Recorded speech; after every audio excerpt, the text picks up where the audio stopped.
Oi, pessoal, tudo bem? Hoje a gente vai conversar sobre um assunto que mexe com as crianças desde muito cedo e muitas vezes de um jeito bem silencioso: a tal da comparação.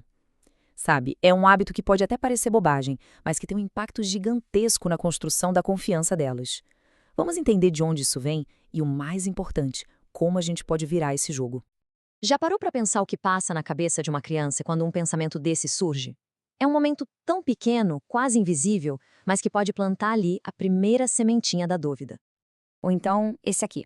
A criatividade, que era para ser uma coisa super livre e divertida, de repente ganha uma régua. Um simples olhar para o lado já vira uma forma de medir o próprio valor. Complicado, né? E olha, isso se espalha para tudo, das habilidades que a criança tem até as coisas que ela possui. A comparação se instala bem cedo, e se a gente não cuidar, ela vira uma fonte de insegurança que não acaba mais. Ok, vamos direto ao ponto. Criança nenhuma nasce se comparando. Esse comportamento, na verdade, é aprendido. E o ambiente ao redor dela tem um papel, nossa, fundamental nisso. Exatamente. As crianças são como esponjas. Elas absorvem o que veem e o que ouvem. Elas aprendem a se comparar quando percebem muita disputa, muita cobrança por resultado, rótulos e, claro, as comparações diretas que os adultos fazem, muitas vezes na maior boa intenção, sem nem perceber o impacto. A gente talvez nem se dê conta, mas essas frases são muito, mas muito comuns no dia a dia. A intenção por trás de falas assim pode até ser de motivar, de dar um empurrãozinho, só que o efeito costuma ser o contrário. O interessante aqui é justamente ver essa distância enorme entre a intenção e o que de fato acontece. E aqui está o pulo do gato, o ponto crucial. A mensagem que fica para a criança é que o valor dela não é algo dela, sabe? É condicional. Ela só vale alguma coisa se superar alguém. E isso, nossa, isso machuca a autoestima de um jeito muito profundo. Então, vamos dar uma olhada em como esse dano realmente aparece.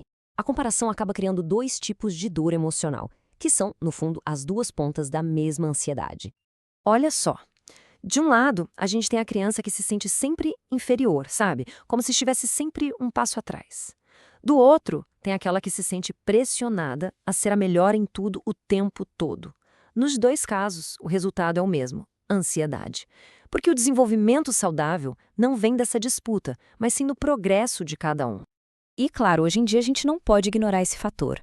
Mesmo as crianças bem pequenas acabam absorvendo modelos totalmente reais de performance, de beleza, de sucesso, que vêm das redes sociais. Isso só reforça aquela sensação de nunca sou bom o suficiente, colocando ainda mais peso nessa história toda.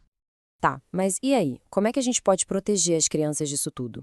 A solução está numa mudança de perspectiva. É uma coisa simples, mas muito, muito poderosa. A gente precisa trocar a comparação pela observação. E esse slide aqui mostra a diferença de um jeito brilhante. Em vez de apontar o dedo para o outro, a gente aponta para o progresso da própria criança. A observação foca no esforço, na persistência. E isso ensina uma coisa valiosíssima: a competir consigo mesma, a buscar a própria superação, e não a superação do outro.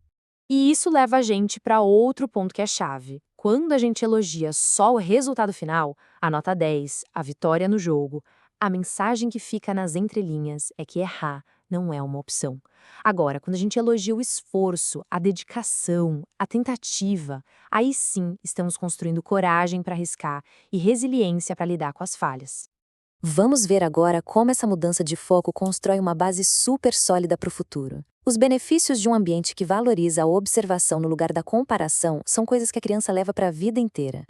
Uma criança que cresce sem essa pressão constante se torna mais autoconfiante, porque o valor dela vem de dentro, não depende de ser melhor que ninguém. Ela desenvolve mais iniciativa e bem menos medo de falhar, porque entende que está tudo bem errar, aprender com o erro e tentar de novo, sem perder a sua essência. E para a gente fechar, fica essa reflexão. Proteger a autoestima de uma criança dessa armadilha da comparação é um dos maiores presentes que a gente pode dar. É dar a ela a liberdade de ser quem ela é, no seu próprio tempo, com o seu próprio brilho. E isso com certeza muda a forma como ela vai se relacionar com o mundo para sempre.